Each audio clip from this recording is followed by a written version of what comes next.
All right, Stochastic, here we are. It's your old pal EMac, officially in Florida. I am soon to be a Florida resident here, Matt. I will be signing up soon for my driver's license, change of address form, all that good stuff.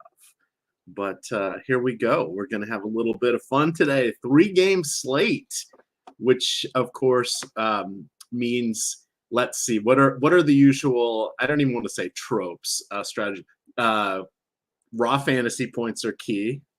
Normally, friends don't let friends play Vit Krejci, but that could be an exception that's made today based upon what we're doing. I didn't look at FanDuel yet. I know DraftKings is including all 3 games starting with the 5 o'clock game. So we are going to do live before lock for basketball at 4, which is a new record for a Saturday.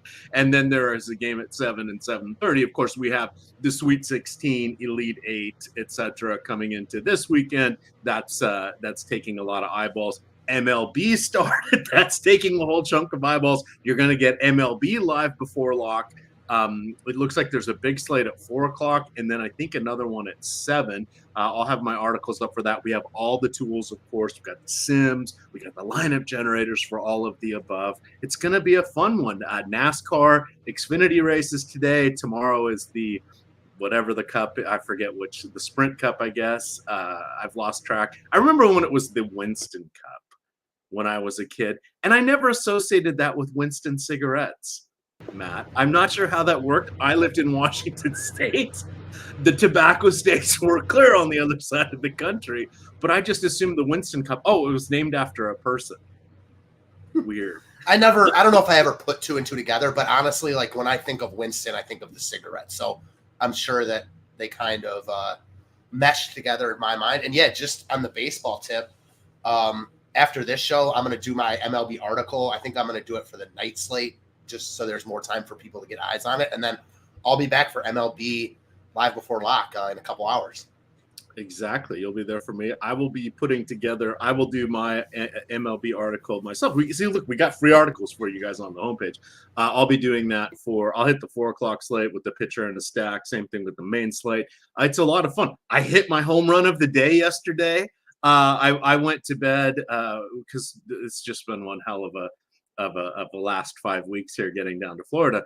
But I went to bed around 9:15. So I woke up and I saw the Mariners scored 1 run. They won 1-0. I was happy because I'm a Mariners fan. J.P. Crawford was my home run of the day. And I thought, oh, hell, he's not going to get it. No, he did get a solo shot last night for the 1 run. 870 plus 870 over there on FanDuel. So just saying, your old pal's having some moments here. Have you dabbled with some MLB sports wagering? And I'm just vamping till I get this stuff up here. And not to worry, guys. 6 teams in the player pool, 3 games. We got plenty of time for NBA here. How's your MLB betting been going? MLB's been good. Only a couple days into the regular season. That must have felt really nice when you checked the Mariners score and saw it was a solo home run. Nice hit right there. Yeah, what are the odds? And I think it was like in the 6th inning or something, because I like lefties against Pivetta is a decent thing, but boy, he lucked into that one. I lucked into that one, but we shall see. But here we are. We've got our hardcore, about 100 people watching here. Hit that like button if you can. We are sponsored today by Sleeper. Key things you want to do is go into the YouTube description, click on that link for the Join Sleeper link there, and you can get up to a $500 deposit match on your first deposit. Those are very, very rare these days, but Sleeper is a lot of fun. Almost every day they've got reduced player prop there for one of the wagers. They cover all of the main sports. You can build out your prop card up to 100x payout. You can go above or below some of their lines there. They allow some flexibility, which gives you lesser payouts or larger payouts, depending on which direction you're going. It's a lot of fun. So check that out. That is Sleeper. I'll drop that information into the chat as well. I did not get to watch a whole lot of any sports. We had guests over last night because we could either see them today or try to shoehorn them in on Sunday, which is Easter. And by the way, you're going to get an Ehrenberg, Belman, McPherson weekend because I think it's the three of us covering every show except for hockey down the stretch here. Just because a lot of other contributors are getting this weekend off before we're into the dual grind of the final part of the NBA regular season, and of course the MLB is here with us. So I suspect you'll be hooked up to your computer as well, much like me. I will. And just on the NCAA tournament tip, because I know we've got a bunch of time today. So I didn't do any brackets this year, but I do this pool. It's called the Mad Pool. One of my high school buddies was in it like 10 years ago. So all my high school buddies have been in it for like 10 years. It's a like nationwide thing. There's probably, I don't know, not like nationwide as in like thousands of people, but it's like probably 1,000 people in the pool. You can have as many entries as you want. It's $20 an entry, and you pick 5 teams before the tournament starts. The seed is their multiplier, and you get points for each round you play in, etc. Going into this weekend, I was the only entry that had 5 of 5 teams left. So I lost Houston last night, which sucks. I didn't even see the end of that game, and apparently their best player got hurt. But NC State was very low picked, and they've been obviously amazing.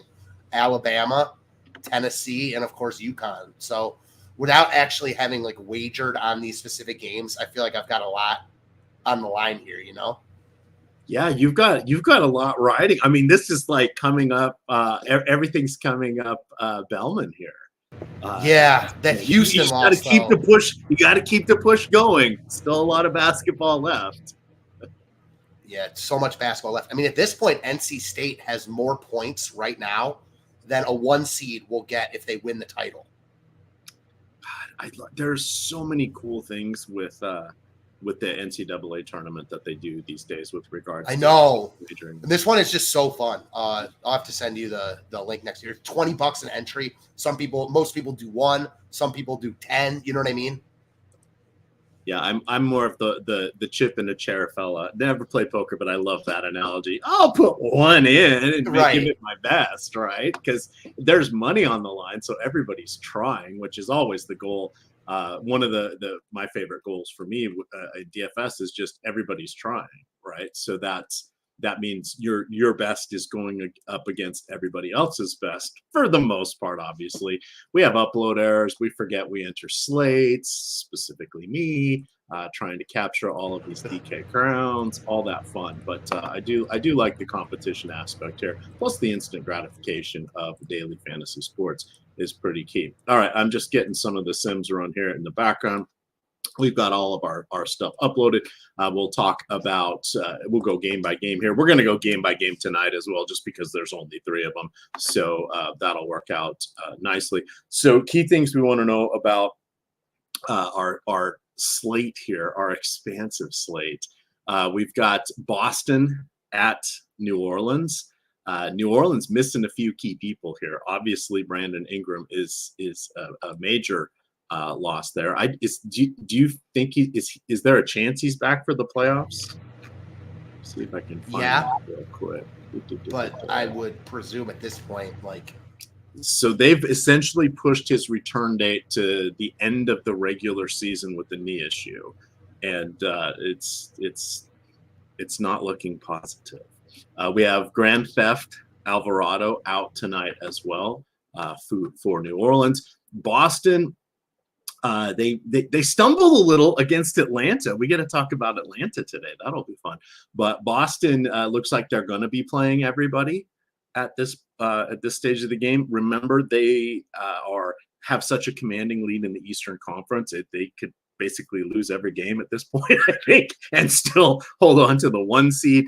So it wouldn't shock me if somebody ends up getting the day off. We could see some in-game rest. That's always going to be a risk. For that matchup. Another interesting one we have is Memphis at Orlando. We've got a bunch of Memphis injury news that we will parse through. Orlando, always a tough matchup, but it is a back-to-back. for them. And then our final game, the nightcap, it's starting at 7:30 Eastern, is the Milwaukee Bucks at Atlanta. Milwaukee kind of needs some wins here if they want to hang on to that second seed or push their way. They're battling Cleveland, your Cleveland Cavaliers, that is, kind of for that second seed. And there's another team in there as well. Atlanta is trying to climb, and DeJounte Murray has just been amazing. But we know Damian they're Lillard within reach of the 9 seed now. Oh yeah, it's you thought you were going to write them off, and all of a sudden it's like, what? University of Washington, go Huskies. DeJounte Murray is having a moment, but Damian Lillard is out, so we'll talk about that. Jalen Johnson might be ready to come back. Kongwu's still out, Trae Young's still out, etc. So we got a lot to talk about here. I'm going to throw it back to you, Matt. Boston at New Orleans. Do you think anybody sits, or probably some in-game rest at a minimum for the Celtics?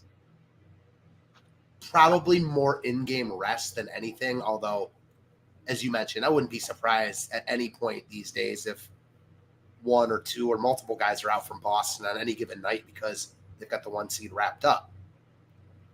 That said, presuming they all play, not a very appealing team here. The thing that makes someone like Tatum at least worth talking about is that you mentioned it at the beginning. Raw points matter tonight. So there are other guys that are projected to score really well, but Tatum's right in that mix, coming in with nice leverage. I think he looks like probably the top spend up to be contrarian play on the slate. I don't like him as much as Giannis or Murray, but the field doesn't either. So that puts him in play. What's your take? Yeah, it's all comes down to what is your risk tolerance? What do you think is going to happen? How do you look to play things out? We're all going to want to play that Milwaukee and Atlanta game. That goes without saying. The Orlando-Memphis game, we're going to need to know some starting information for Memphis. So decision points are going to happen with this Boston and with this New Orleans team.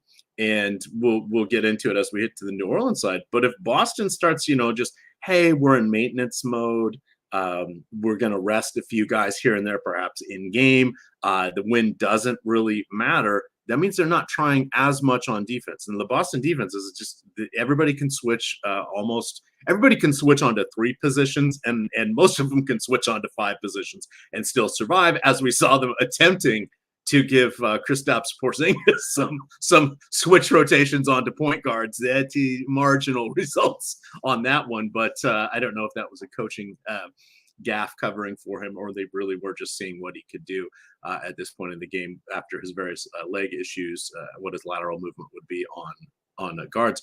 But does that mean we start looking at the opponents here? So there's the game within the game. You're going to have to tell yourself some stories here. And then even as we saw last night, would you have imagined the Washington Wizards and Detroit would not crack 200 points? Was that on your bingo card? Because it sure as heck wasn't on mine.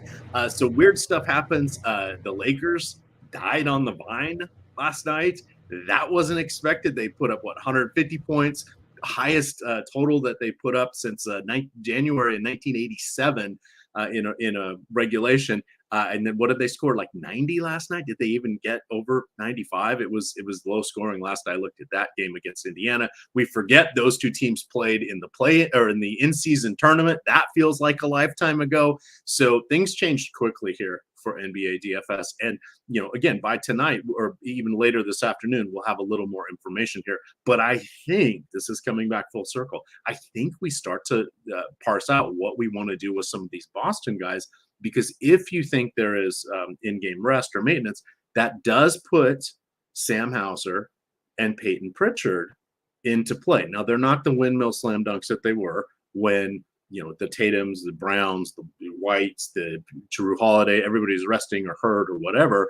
But all of a sudden they get a full run in fourth quarter. Their fantasy point per dollar ratio looks pretty good if they can put up 25, maybe 30 fantasy points with a little luck. Again, not the same as what they were 2 weeks ago, but they're in play if you're not a believer in Brown, Tatum, Porzingis, Horford, etc. Do you have anything in particular you want to highlight from the Celtics in just assuming everybody's in? do you have a strategy? And then, of course, you'll firm it up tonight at 4 o'clock when we talk about this once more on Live Before. So I do think you have to tell yourself a story on these 3-game slates. I don't think I'm buying the story you're selling, though, personally, only because Boston's lost back-to-back games. Like, I don't think they're trying to get into losing habits here. Doesn't mean that they're going to play this like the NBA Finals, but I think they're probably trying to stop that losing streak from becoming a thing. So this game is not overly appealing from a DFS perspective if everyone's in. The reason I think those guys you mentioned, like the Peyton Pritchards and Hausers of the world, are in play no matter what, it's because they're price tags. There just isn't a lot of substance on this slate across any price point, really. So everyone's in play in tournaments, more or less. It's almost like an MLB slate in that regard, especially when you've got a game like Atlanta-Milwaukee drawing a lot of the ownership. Yeah. No, and these are the, how are you going to do things? I think we're at the point of the season for NBA where dialing back your volume in play is a savvy strategy here, just because contests are tiny too. That was the other thing that was surprising. I know they're pushing it to baseball, some to baseball, but we saw some of these almost a third of what they were before there was baseball. And again, Sweet 16, everything kind of hit on that Thursday. And it's, the college basketball pools aren't big. People are betting on other stuff. They're watching on other things, right? They're doing other things. Easter weekend, someone's going to have overlays somewhere on some sport or some sub-slate. We don't know what it's going to be, but there's going to be this, wait, that went off only 70% full? How did that happen? Kind of stuff there. So we got to be nimble and quick here. But the shocking lack of, the top prizes weren't even over 50K for Friday and Saturday, or Thursday and Friday, if I remember correctly. Yeah, it was definitely surprising to see. It makes sense based on what you said. There's a lot going on this weekend. MLB's returning, Easter, NCAA tournament. The NCAA tournament isn't like a huge DFS thing, so I don't know if that would impact contests that much. But it's eyeballs on other things. Yeah, it's eyeballs on other things, exactly. And also, this is the point in the NBA season where playing it is, I don't want to say a fool's errand, because certainly there's money to be made. But, NBA, even during the meat of the season, can get tricky with injuries and stuff. When you start to get towards the latter end and the real latter end, I don't think it's a mistake for them to shorten contests. I think they probably went a little too far too soon, but that's just me. Yeah, and fraught with peril is the phrase you're looking for. Amen. All righty, so let's slide on over here. I'm sharing the screen here for the FanDuel contest here. This is the Sims. I had put the settings 25% to first. FanDuel a little softer, so I moved it away from the high stakes. Which what that means is you're likely to nudge things. People are a little less savvy, and that's how it's creating this particular contest pool. I built out 2,000 lineups. I favorited my top 150 here. So let's kind of see what's happening. We can see we're getting a really big push up top. We've got Pat Beverly, we've got Chris Middleton, we've got Orlando represented. Not anything really from Boston at all. Scrolling all the way down, nobody is, I don't even think, here we go. First person, Jason Tatum, 4% for us. The pool, which means the field, they're coming in around 8%. But we can look specifically here at some of the New Orleans guys. Trey Murphy, even though he's got the negative ROI, and remember, it's hard for players to have a positive ROI. They're all going to have, because the rakes coming out of this top heavy pool, prize pool, etc. So the ROIs are going to be negative for the most part. It's shocking if you get more than 10 positive ROIs. Today we've got 4 in our player pool, and you can see that there's varying degrees of this, though. So that just accounts for the variance. But if we look over here at the overall exposure of what we've got, you've got Zion, you've got Trey Murphy coming in. We're decently leveraged on Zion with about 6%. Murphy about neutral with the field. He's going to be a popular play. That small forward is a little bit weak tonight here. What are you liking from the Pels? Because they're kind of in, well, guys, we need to win because we're 2.5 games up on Phoenix, which is the top team in the play-in tournament. And between them, they've got the Dallas Mavericks. So the Clippers are 1 game ahead of the Pels. The Mavs are 1 game behind. They are far from locked into that 5th spot. And without Ingram, we could see them sliding towards that play-in tournament as they have, let's see, doing some quick math here. 60, they've played 73 games, so they have 9 games to go. What are you thinking? A little Zion tonight, perhaps? A little Trey Murphy, CJ McCollum? I think they all look good. I don't think any of them look elite, but it's a 3-game slate. Zion's 5th overall in the boom bust tool today. Now, the only thing I'll say about that is like Giannis and Murray are ahead of him, and it's hard to play Giannis, Murray, and Zion. I mean, with other good plays, because all of a sudden you're running out of salary. So I do think Zion is 3rd between those guys, and then I'd put Tatum 4th as far as like the spend up options go, and Zion's the cheapest. So I think that helps him here, and I think he's firmly in play. But I couldn't say I'd prioritize him over Giannis or Murray. I think it's just a tournament getting different type of play. If you can fit them all together, do your thing. Trey Murphy looks like one of the best just cog in the machine type plays on the slate. Shooting guard, small forward eligible. Projected to be a little bit overowned, but it is what it is. I mean, he's a really good play, so that's not surprising. McCollum looks good here. No Alvarado, as you mentioned. I think he's priced fairly. I don't love this spot, but again, you're not fighting with like a ton of other point guards in his price range like you normally would be. Usually it'd be Darius Garland and I don't even know, not Fred VanVleet. Like those guys aren't on this slate. So McCollum stands out as a really good like mid to upper tier option that you can fit with Murray and Giannis easier than you can Zion. So I get it. I'd prefer Zion if I could get there, but you've also got Banchero and Franz Wagner who look good, and then all the guys in the Atlanta game. I think the only team that looks worse than the Celtics and Pelicans on this slate, to me, is probably Memphis. But even Memphis, you could say, is on these two teams' level. Boston might be the worst team on this slate. New Orleans isn't that far ahead of them. Yeah, this game, aside from telling yourself a story, just isn't that appealing from a tournament or from a DFS perspective on paper. J-Val price obviously has been falling. He's coming in with nice leverage, but it's just hard to trust him here. I think they're just tournament plays outside of Trey Murphy and McCollum. And those two guys, specifically Murphy, look like 2 of the strongest cash game plays on the slate probably. All righty, so just wrapping it up, Boston, they, of course, played that overtime game on Thursday. They play again in Charlotte, which should be relatively easy. They will be double-digit favorites. That is their game on Monday.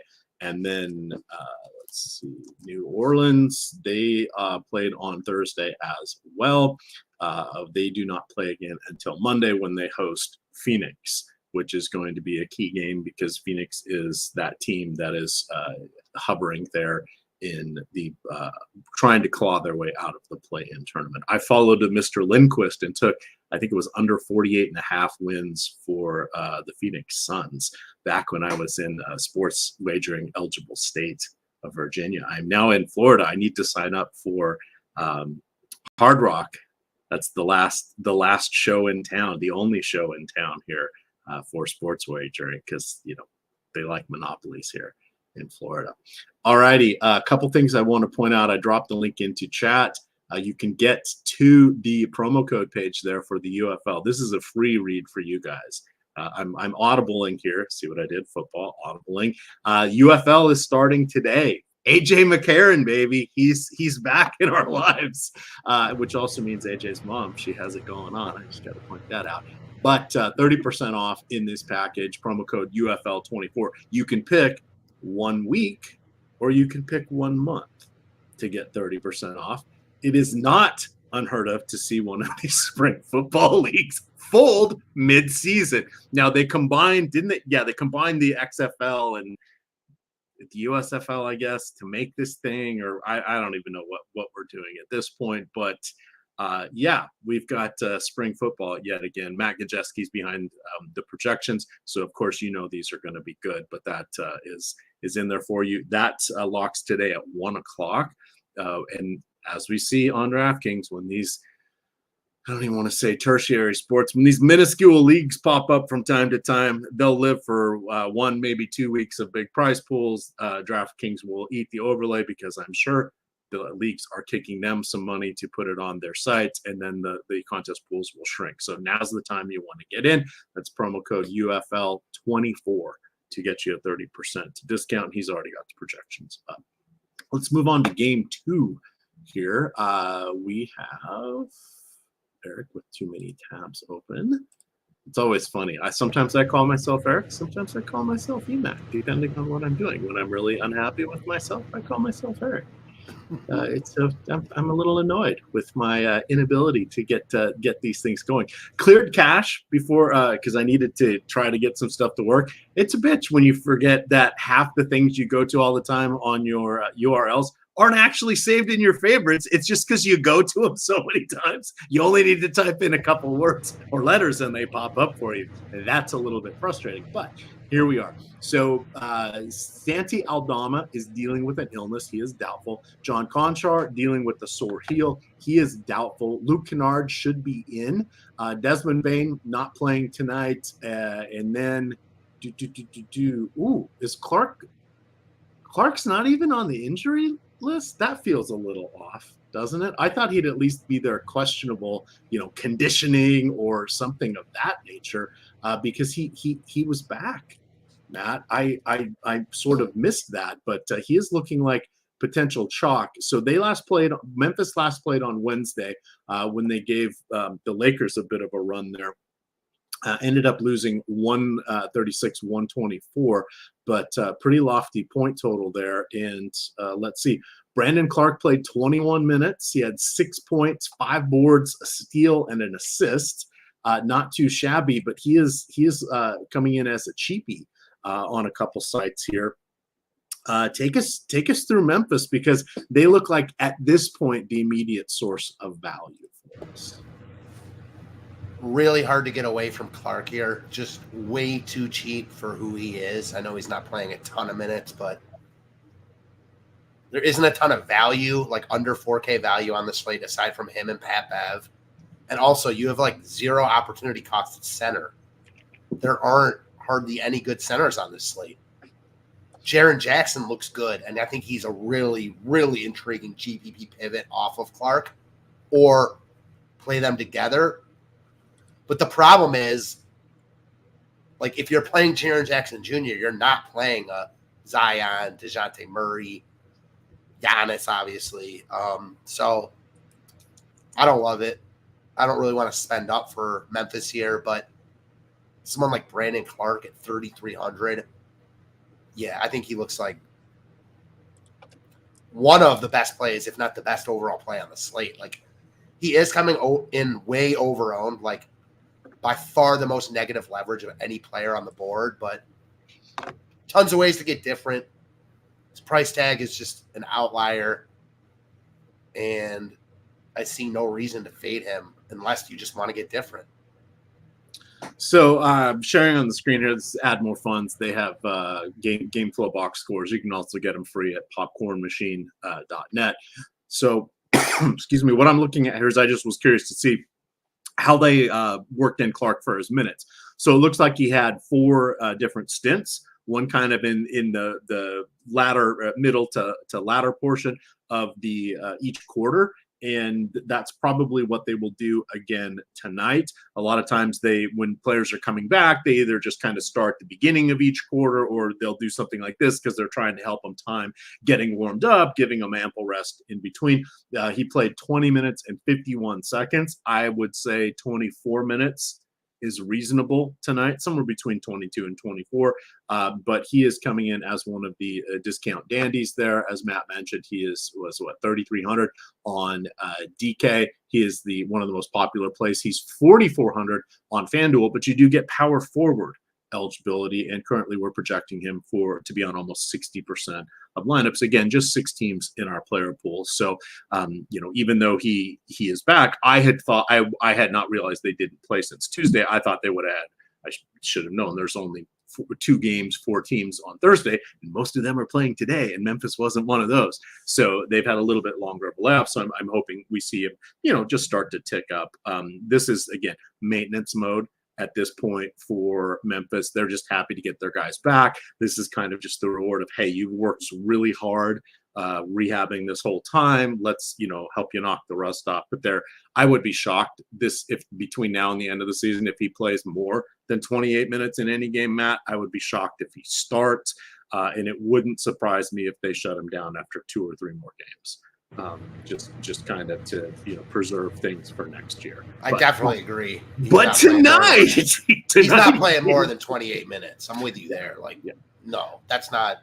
But if he saw 25 minutes tonight, he'd be an absolute must play in my mind. Yeah, and I don't think that's what we're going to get. So. I will say one guy, because I talked about how there's a lack of really cheap value on this slate, and there is. I think that there actually are a couple pivots away from him if you do want to get weird with it. Jordan Hawkins coming in with a ton of leverage. Didn't even talk about him with the Pelicans. He played 15 minutes last time out. They're missing bodies. He's shown that he can get hot before. And then sticking with Memphis, Trey Jemison, who's only 100 more than Brandon Clark, coming in with a ton of leverage. 11% chance of being optimal. 3.5% ownership.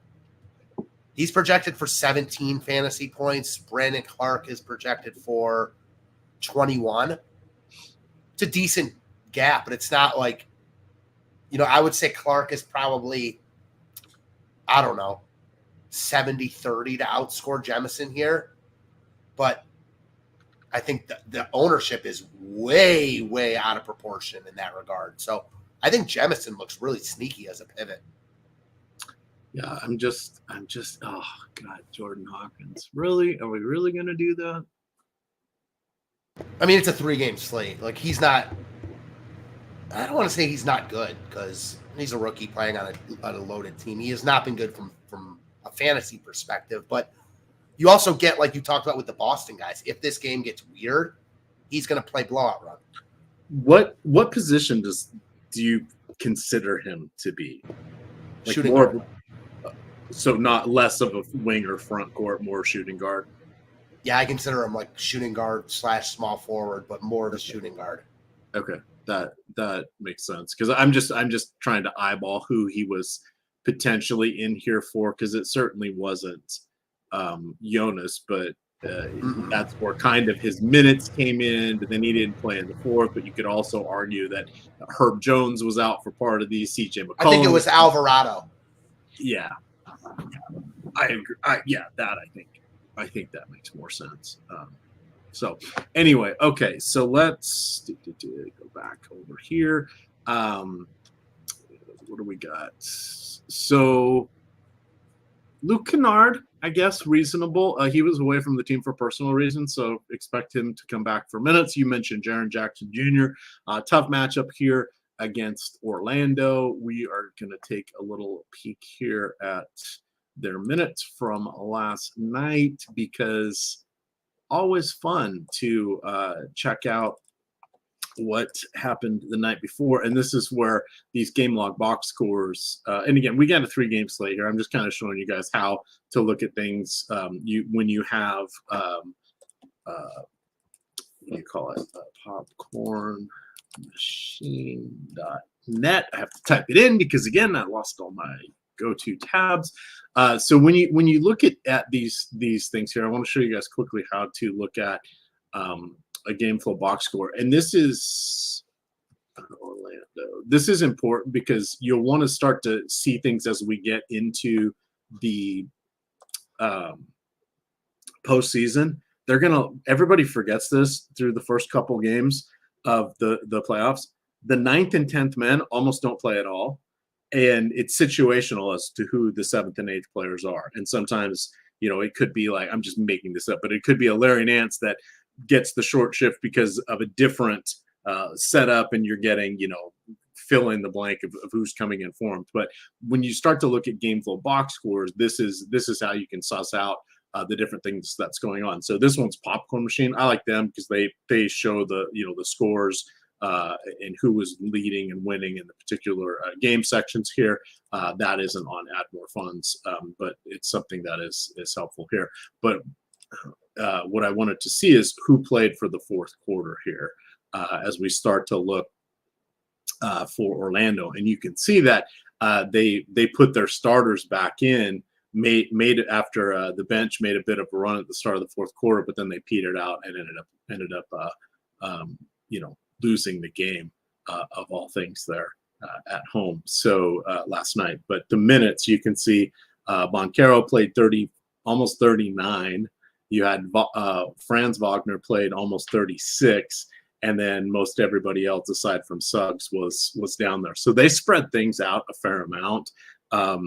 It's I wanted to see how tired do we think these guys are, and if they had everybody sat like the last 4 minutes of the fourth quarter, you would then know, okay, they were trying to keep them fresh for tonight. This was a winnable game. They had the lead and they lost it. So these guys were trying hard down the stretch. All of a sudden, you're thinking about, okay, is Banchero a little bit gassed just a little bit, right? Now we're trying to find tiebreakers on this thin player pool to look at stuff here. But that's just different things that you want to keep in mind here. But I still think Wagner and Boncaro are good plays. But if Orlando kicks ass, like we expect they will tonight, those guys aren't going to play much, if at all, in the fourth quarter, right? Especially after big minutes last night. Thoughts on that one as we try to tell stories here? Yeah, I mean, you're certainly telling yourself a story there, and I don't think if you're multi-entering, you want to take those guys out of your pool because of that. But I'm with you. You got to tell yourself a story on these 3 game slates. End of NBA, you know what I mean? It's just weird stuff happens, and wouldn't be surprised at all if a bunch of these guys don't play heavy minutes after, like you said, they played big last night. That said, it's still only a 3 game slate, and it's a good spot for Orlando because Memphis is no good. They've barely played together. So Boncaro and Wagner look really, really good. To me, I think Boncaro looks certainly behind Giannis and Murray. I like Zion more. I think they're comparable, and Zion's 500 more expensive. So if that 500 is hard to swing, I have no problem playing Boncaro. But my priority would be Zion here between those two. That said, I feel like just playing all the pieces from the next game is the way to go. Yeah, and that's what everybody's going to want to do, so we got to put some of these out here. You can see here, again, I'm showing FanDuel because we don't give them enough love here, but you can see the exposure.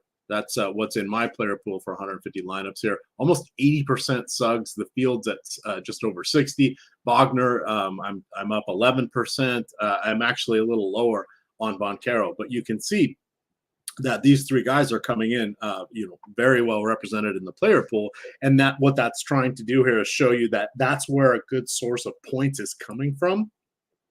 You're going to want to be higher than the field. And remember, I dumbed down the field here by moving it away from the high bankroll contest here. So that means you want to, if you think something's chalky, go ahead and go over, right? And this is representative of those large 150 max tournaments because people are, trying trying to cover more bases, or B, that's where a lot of the casuals are going because it's a more affordable price point. It's the typically, not so the last few days or tonight, but typically where the larger prize pool is, and everybody's got stars in their eyes and they want to go after that. Those tend to be the weaker fields. So I just wanted to kind of show that there. And this is, you can filter any of these columns here. So I just, put in Orlando.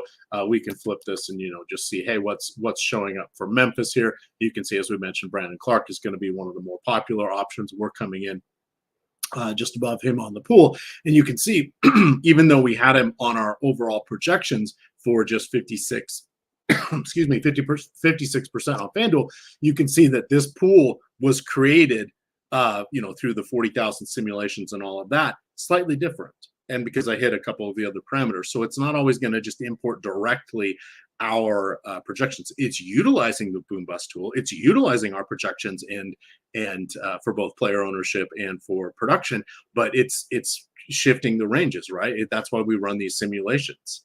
It's all the randomness, it's all the variables, it's all the stuff happening together, so you can see what happens. And that's why we usually won't come up with the exact same lineups with each other, because it's running everything 40,000 times, and all these tiny little differences add up over that. So directionally, we'll have similar player pools, but we'll never have exact player pools on that one. I did want to call it Scottie Pippen Jr. We didn't really mention him. He should still have games left before his contract converts. They sent Jordan Goodwin down to the G League because basically he was at the precipice of having his two-way contract convert to a guaranteed contract. So they're still figuring out who their point guard is. But that's good news here for Scottie Pippen Jr. We hope we see him in the starting lineup. But that's why he's popping up somewhat here.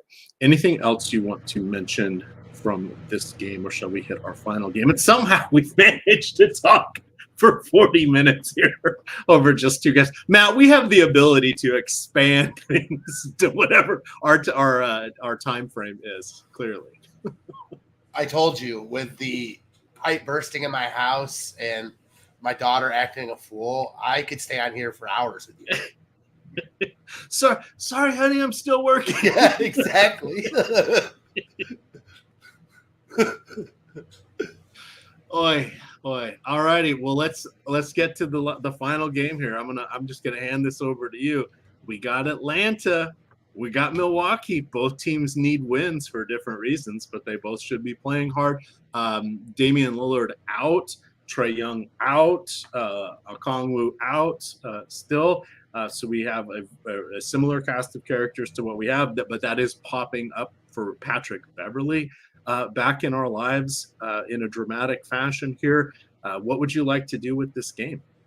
So the thing about this game, and you kind of alluded to it, this is the only game where both teams are really playing to win.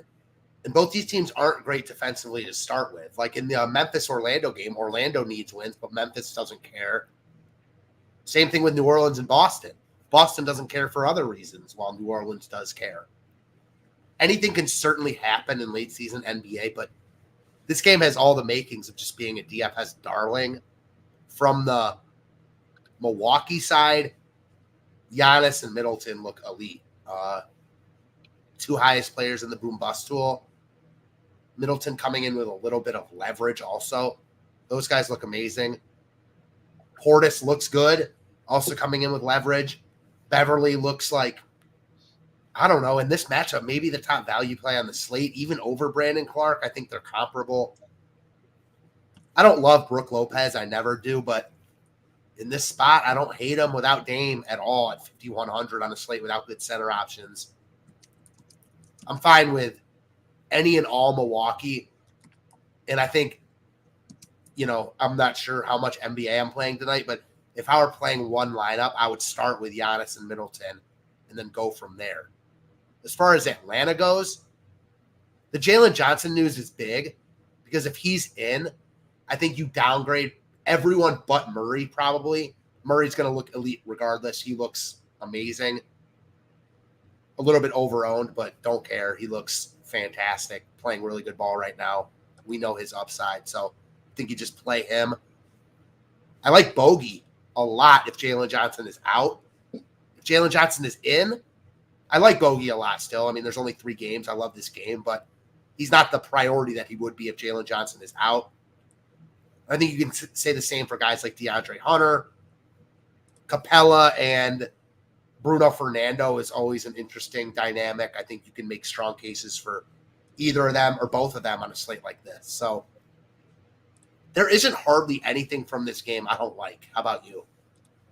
No, and that's where it is. So I'm just isolating on this game here in the Sims tool. So Patrick Beverly, he's the one player that's got a massive ROI, expected ROI. He's coming in at 80%. This pool ownership will change. He's not going to stay at 30. Again, this is the first early morning run. That'll get updated. He's going to end up being on at least 70% of lineups would be my guess tonight. He's probably the player that you want to be higher than the field, wherever it is, just because of the position, the opportunity, and the matchup. You mentioned Middleton and Giannis. You can see here that we're saying, hey, go above Giannis for sure, and tepidly, and go above Middleton for sure. Tepid there on Brook Lopez, but that's the center option, right? We've got Capella.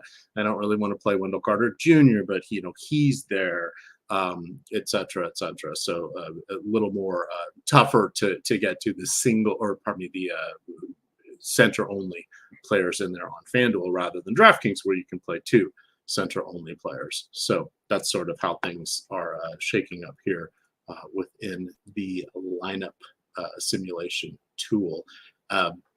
The other thing I wanted to remind you guys, so we do have, so they're kind of doing two main slates today for MLB. There's a whole wave of games at 4:00, and then there's a pretty sizable grouping. I think it's 6 or so at 7:00 or later. We're doing at the show at 12:40. That's to cover kind of the main slates, which God forbid the sites ever unify on baseball for main slates, but that will cover all the early ones, and we'll have to see what Mr. Ehrenberg is directing you to do there. But since that 7:00 slate isn't may not be covered as much in that, we'll hit it tonight. When we do the 4:00 NBA live before lock, we'll stay on for a little bit longer and talk through that, because Matt and I are both writing content for the more traditional main slate. So I was going to ask you, are you doing an MLB article today? Oh yeah, you're going to do it for the main slate, right? Yeah, like the night slate. I do. Yeah, I'll do it for both. So, okay. So the on-air production being, since Matt is kind of new to doing baseball articles for us here, typically what mine is spotlight pitchers and top stacks. So I do one pitcher I try to hit each of the slates, and that includes the night slate. So last night, my two pitchers were Kirby and Merrill Kelly. So it was like, okay, well, they're the main slate and they're the late slate pitchers, sure, right? But if they were both on the early slate, I would have written up somebody different exclusively for the late slate, just because otherwise I'm writing up the same teams every single day and it gets boring as hell. So I try not to ever write up Coors Field, but occasionally I can't help myself. So about 6 times a year, there are 80 home games, I end up talking about them. And then I also always call out a team for the later slate, right? But this allows me to talk about the Angels or the Mariners or somebody different, give people that insight, because then when they're on their West Coast or their Central Coast swings, I'm probably not writing them up, but they're secondary plays, and you're going to know about the team because I've highlighted them for those West Coast slates, right? So that's helpful, and you'll know, in prior years when Oakland was good, which of their players you'd wanted in the platoon split situations, et cetera, because I'd be covering that throughout the entire year. I'm writing 180, almost 200, however many days there are baseball articles. That's a lot, so I like to shake things up a little bit, but it also helps me with whoever's writing the other articles. They kind of know where I'm going to be going with this, so we don't overlap as often, because otherwise, if you end up writing the same thing, what's the point of having 2 articles, right? It just gets a little silly. So, but then I do the wager of the day. Sometimes it'll be a home run, sometimes it'll be a strikeout prop. Who knows? We're going to check and see what pops up there on OddsShopper to help me out. So, key things you want to remember: promo code DINGER for MLB. That's going to go away here shortly, but for now, you get 30% off your choice of MLB packages by using promo code DINGER. And then we have the OddsShopper. No promo code for that at the moment, but that is now just teeming with information, because we got college basketball on there. We got NHL on there. We've got MLB on there. We've got NBA on there. It is just a phenomenal tool that is out there. It also covers all the prop sites, the pick'em sites. if you will. It's great. It's $14.95 per week, $49.95 per month. You get everything within that, and then you also get access to the Discord. But OddsShopper is definitely fun to look at there as well. Anything else you want to hit for this game other than play everybody? Well, we Is didn't even mention there bad or dangerous plays? Let's go that route. Who do you think's a trap besides Vic Krejci? And is he a trap because he's going to get 27 fantasy points if I tell everybody to stay away from him? Yeah, I don't even think he's like a trap, even though he's not a trap because no one's playing him. So he's in play as like a low-owned cheat guy that probably will suck, but there'll be a lot of that on this slate. So he's in play. I mean, I don't want to play him. And if I were playing one lineup, probably wouldn't play him. But if you're multi-entering, he's in the pool. And I think that just is what it is. That said, as of this writing, he's only projected for 0.80% ownership. Like, that's crazy. Yeah, I think that, well, we'll see how it shifts around as we get any potential other value plays. But, oh, dear God, he has such a capped ceiling, in my opinion, that I don't, like, even as a differentiation play, his high, I mean, he has single-digit fantasy performances, even when he's been getting regular minutes, man. If there was ever a slate to play him, though, it's this one, just because he doesn't have to beat that many guys. Like, the reason he's not getting any ownership is because he projects less and is more expensive than guys like Patrick Beverley, Brandon Clark. But those guys aren't like guarantees to win slates either. So like, I think it's more about just like fading those guys than it is Krejci himself. That said, Krejci sucks, and I'm not going to advocate for playing him.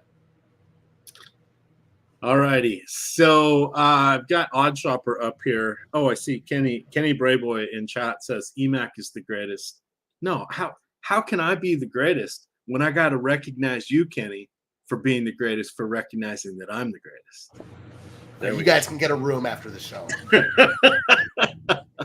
So we've got OddsShopper up here.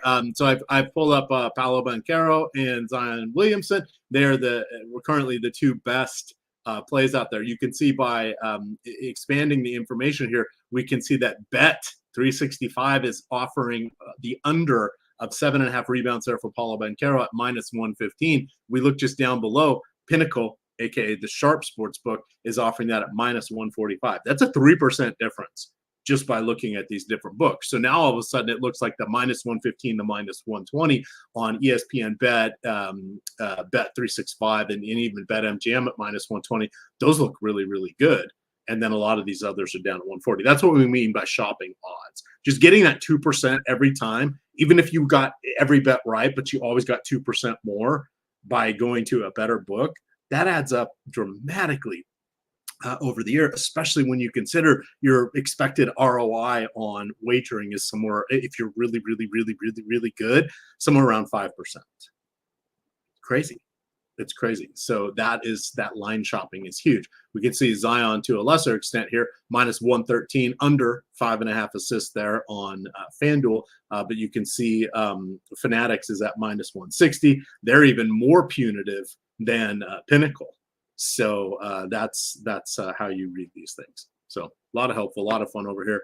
Like I said, you can do different bet categories. We can change this over here. We can look at fantasy optimizers. Of course, we're sponsored by Sleeper today. So come in through our link and you'll get a deposit match up to $500. But you can build out your Sleeper parlay here. So you can pick, what do you want for, if you want everything out there, which is helpful when you're doing football, et cetera. But I just want today's picks. I hit generate here, and it's going to build me out what is the best 5 or 6 leg parlay here. So you can see that it's bringing in a bunch of the other sports, NHL, etc. It's using the same market-based approach to find these things. Perhaps I don't want to look at those. I only want NBA. You can remove some of the props here, and then you can come over and say, oh, I'd rather have this Drew Holiday prop. You can add that in, and then it'll tell you how it works and what changes with your payout and your expected ROI. stuff there. So there we go. That is it. Obi-Wan, tip to tip 2. Yes, that'll happen because I see Maudub T. How come you're just Matt and he's Maudub T? I mean, that's just so much cooler. Like MATT, Matt, but you're just Matt. Although you are fantasy tips, Matt. Is that your same thing as your OnlyFans? I want to help you cross promote today. You're on mute because you're on your OnlyFans right now. Yes, you're right. I was on mute. You embarrassed me. What can I say? There we are. All righty. Look at that. Took up a whole hour of your time, but hey, it's a rare short slate here for NBA. We're going to get some giant ones. This is the NBA just bouncing around. The NCAA tournament, again, they take the night off on the national championship night, but we're going to get some wonky slates. We have a pretty big Sunday slate as well. That has a slightly different start time than normal, but we've got you guys covered there. You'll be able to get the MLB live before lock / strategy show. That's at 12:40 today. We've got the NHL strategy show after that. And then at 4 o'clock, very early, at 4 o'clock, because it's a 5 o'clock tip off for the first game, we're going to do the NBA live before lock, and then we'll hit some MLB content there at the end. Since Matt and I are both writing up the slate, we'll be able to speak to it and give you guys some pointers on that. Plus, we have all the tools here. So even if you're not watching us, promo code DINGER gets you 30% off any particular your choice of MLB packages. But we're going to get on out of here. You guys can find Matt on Twitter at FantasyTipsMatt. I am at EMac DFS, and of course, it is stochastic_COM. Hit the like button. And with that, gamers, good luck.